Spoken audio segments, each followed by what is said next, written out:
I'm Terrence James. And I'm Christopher James. And together we make Jesse James. Not really. But today we've got the keys for the brand new 2025 Mini Cooper S. And what we want to do is see if this legend is as much fun to drive as everyone says, and if you can even live with it as a fun little city commuter. Good enough. Let's go.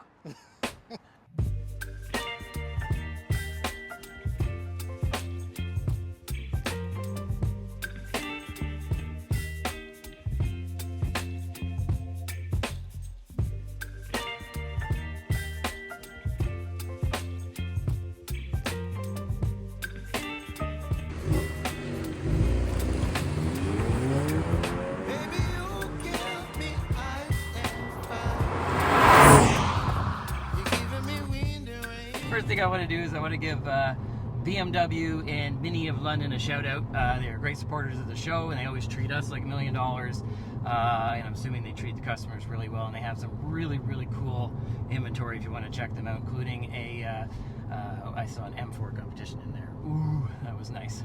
So, it'd be nice to drive that one. Yeah, we'll put a picture there for that. Yes, so yeah, definitely check them out. So, the Mini, unless you have come out from a larger rock, from living under a larger rock than me, most people, whether you're car people or not, know what the Mini is because it's such an iconic brand. As we said, it came from, you know, the British Motor Corporation, and it was one of those cars back in 1959 that came out that was really changed everything because it was economical, it was easy to live with for a commuter, and it was actually fun. You know, it was so different looking. And supposedly the 2025 that's been redesigned is back to those roots. So what I want to do is just quickly tell you I did some research on the price, and we'll talk about competition. So nowadays it looks like they've simplified up their lineup. We did get a chance to do an electric Mini. Thank you again, BMW of London. That was a lot of fun. But this is now the Countryman for that. And what they've done now is just gone to the gas engine. So you've got a 2-liter inline turbocharged 4-cylinder 16-valve dual overhead cam that has I think 160 something horsepower for the base, but for the S here it bumps it up to 201 horsepower. So you can get the S in 3-door or the 5-door, and it's kind of nice. So these start at the 3-door at around $35,000 Canadian plus fees and taxes, and then for $1,000 more you can get those extra doors. Now only the cool sporty one, the 3-door, can you get the JCW. So that's like the top of the line one. It would be like an M, like that M competition they were mentioning, right, but for Mini, where the S is kind of like a GTI for Volkswagen. It's the fun one, or an SI for Civic. We always like to mention those ones. But it's Type R. Yeah, compared to the Type R, exactly. It would be something like that. So the S here is about $5,000 more than the base. And the nice thing is too is that you can still get convertible with Mini, whereas Fiat, we'll talk about in a minute, they don't have the convertible, at least in North America anymore. Right. So, and the price point's not bad. So all in all, it does come really well equipped because BMW now in the early 2000s took over, and of course they're a premium luxury brand. So you have all the things that you thought you would have in here, but for an extra $2,000, you do get the nicer interior with the leather-looking seats. I don't know if they're actually leather, and you get this really nice-looking, sustainable, you know, more environmental type stuff. Yep. And for $4,000. You get what they call Premium Plus package. Now that's going to give you the navigation, which makes sense because now with Apple CarPlay and things like that, not everybody, you know, wants, and they're never quite as good anyway. Right. And the upgraded sound system, not everybody's into that, but you can get that with that package as well. And the I'm assuming the stop and go, I didn't get a good chance to research it, but I think that it gives you an upgraded adaptive cruise control to where when you're in stop and go traffic it will work as well. I'm assuming what that means. And also the 360 camera. So, you know, you can get all the creature comforts that you want, and anywhere realistically, aside from that fancy JCW, from 35 to, you know, let's say 40 something $1,000 realistically. But what would you think the competition would be? You did mention it briefly. The biggest one that comes to mind is that Fiat 500. Granted, at this point, the only one we get here in Canada is the electric version of the Fiat 500. But I think power-wise, it's pretty well on par. Price-wise, it's pretty well on par. It's the same sort of concept, same sort of shape, 4-seater, hatchback, 2-door, Yeah. little economy commuter car designed to be a fun little runabout. Yeah, exactly. And you didn't get to come on that one, but we got to remember the Fiat in the wintertime, the electric one. And I'll let you keep going. But I was surprised because it was light for an EV, so being under 3,000 pounds. Just give people a reference point. Even like McLarens and Lamborghinis and stuff like that nowadays with their fancy carbon fiber, this and that, and everything else, they're still, like no lighter than about 3,500 pounds. So, and that's quite heavy. Yeah, and most people realize like most SUVs nowadays have got to be in the 5,000 plus range, and then it's not, even some of the EVs can get up to 7,000 to 10,000 pounds. So, that Fiat 500 at under 3,000 pounds for an EV vehicle, I was quite impressed, and I was impressed with the EV of this as well. But like, what else do you think? Competition? We got the Fiat. It's a little bit more of a stretch, but it's kind of a similar type of lifestyle vehicle, I suppose you could call it, the Mazda Miata. Yeah, 100%, I would agree. You've got that similar price range, good driving dynamics. Granted, it's rear-wheel drive, so that makes it a bit different. But it's similar in weight as well. Yes. Granted, this is a bit more practical because the Miata, well, not that you want to really see people back here. If you're buying this, you're probably buying it for no more than a couple of people on a regular basis. But you can, in fact, put people back here, whereas in the Miata, you'd have to shove them in the trunk or something. Yeah, 100%. I mean, they're all pretty close. Like the Fiat, the MX-5, and this in the sense of 35, 40 grand. You're probably the same type of buyer, probably an older person with a little bit more money, because it's going to be either a city car and they don't need to haul around. A lot of people, they don't need a big SUV, is what I'm saying. Yeah, or it's a fun car for the weekends and things like that. So all those cars are small. They're all practically the same. Like if you look at them in a picture, they're all kind of the same size-ish and all the same weight-ish and prices. So you just kind of pick which one you like. So if you like going to the beach and you want the, and they do offer the top, as we said, the top down in the Mini. So it is, direct competition for the soft top for the MX-5. So yeah, I mean. Yeah, and at that point, once you do the soft top Mini, then you're losing that practicality that we get here with the hatch. I didn't think about that. Puts it. That does put it more on par with the Miata. So maybe that wasn't such a stretch after all. Yeah, well, actually, maybe that's a good segue into. There's kind of two parts, as we said in the intro of this review, which is it still that legendary fun go-karty type car to drive around, engaging, something you look forward to, and if it is it something that you can even live with as a little commuter type car? Do you know what I mean? So we'll talk about the practical aspects, because you mentioned about the back. Yeah, as you can see from the B-roll, and that wasn't nice that you shoved the Smurf back there, but it proves the point at 5'7" compared to 5'10", that even me, I don't fit back there. But, unless you're putting your enemies back there, really what it is what I use the BRZ for when I own one, which is I stuck a car seat back there.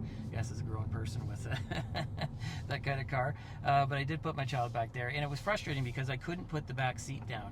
It was either up or down, because it was 100%. These are 60-40. So you do get a lot more utility, and when they are down, we have, as you probably see from the B-roll, a lot of space back there. But one of the other things, I didn't mean to cut you off, what I was going to say when we come back up front here is, when you're talking about livability, for me, it's a few different things. It's like, can you live with it? Like, do you even want to look at it? Do you know what I mean? Sometimes I've owned cars where you're like, ugh, like I had a Toyota Corolla once. It was the ugliest thing you ever seen, but it was great on gas. It was reliable and stuff, It was no GR Corolla, that's for sure.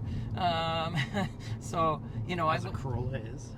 Yeah, so I didn't want to rush to get into that one, you know what I mean? Or I have other cars where I hated something about the interior. There was something, the windshield wipers, and I was mentioning that off camera about how I've been in $100,000 cars, I'm sure you have too, where things that you want to work, and you'd be like, I spent this money and the windshield wipers don't even work, or it's got wireless charging, but it just roasts marshmallows instead of actually,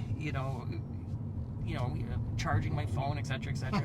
So we haven't got a chance to live with this vehicle, but I haven't just noticed driving around this afternoon anything that's kind of stood out to me as I find really irritating or anything else like that. And it actually seems a lot roomier in here, like just for two people. I think this feels, maybe it's the sunroof, I don't know what it is, but I feel like it's elbow room. Yeah, we've got loads of room in this car, and I'm, like you mentioned, I'm 5'10", and as far as irritating things go, one of the... Hold on, I just want to try something.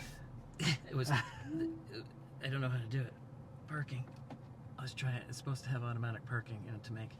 And I don't know why you need automatic parking, because this thing's so small, although it does have big giant blinding pillars. So let's just see here if I can figure this out. This would be a good test. What's this button?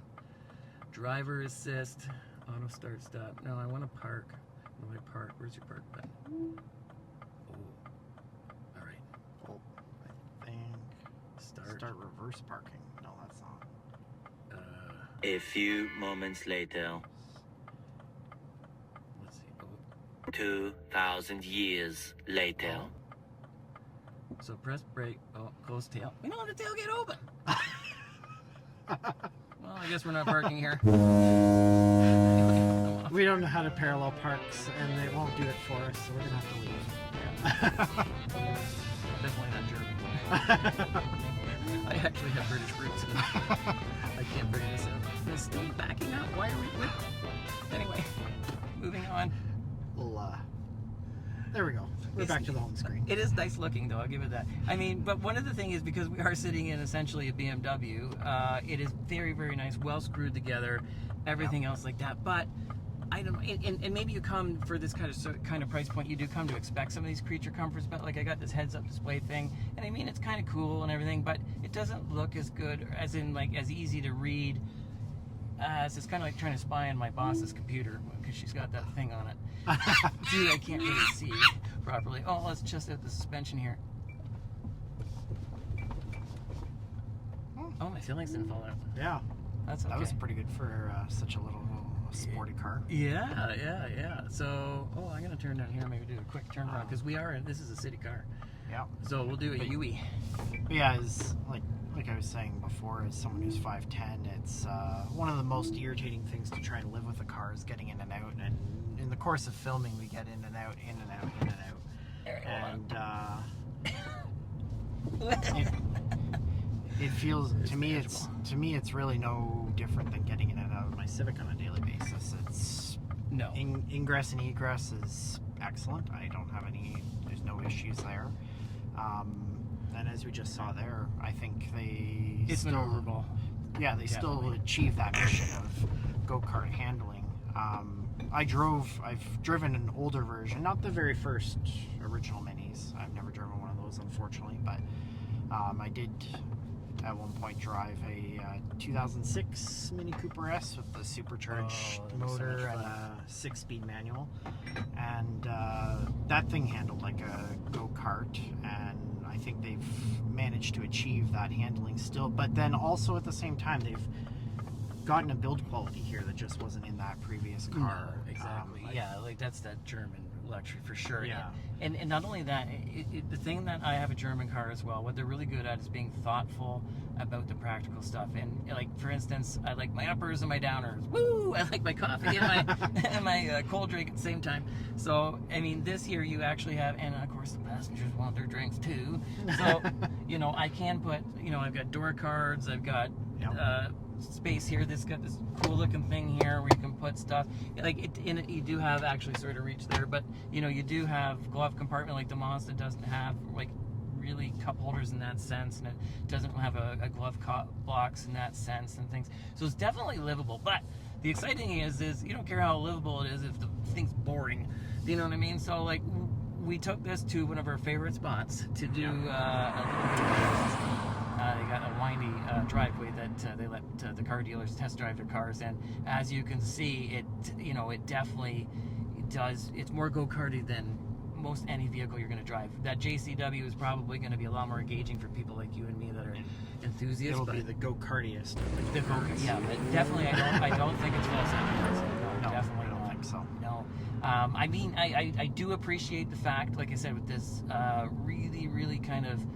It's got a nice power band. It does take a second, almost like a traditional older turbochargers that take a second to, it's not as linear as some of the ones nowadays, but that's almost kind of more fun, I personally think. I wish it had some paddles on the back, maybe the JCW does, but I do like the dual clutch. So dual clutch transmission, as you know, and some of the folks at home, if you don't know, they're usually more sporty transmission for zippier little shifts and things like that. They do have their, some things that I personally I own a dual clutch.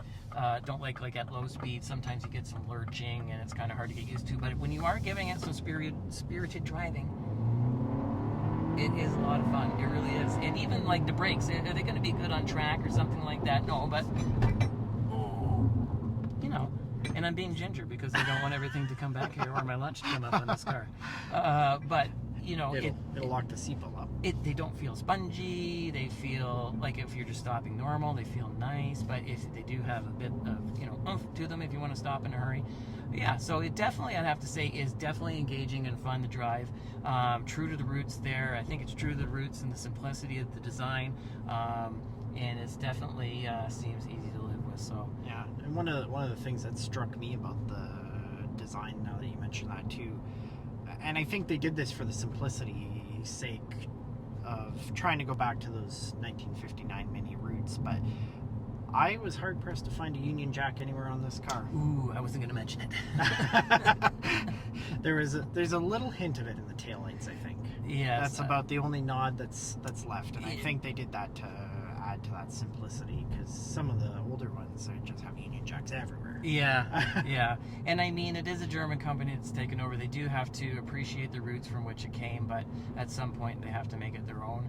But I would be interested in seeing the comments, especially for them, because I know when I was mentioning to you when we did a Volkswagen Golf, and I mentioned about how it still had the golf ball steering wheel, even though it was only like 30% of it was like a golf ball, and people were upset. So I think people would probably still want the full Union Jack, but I think BMW was probably caught between a rock and a...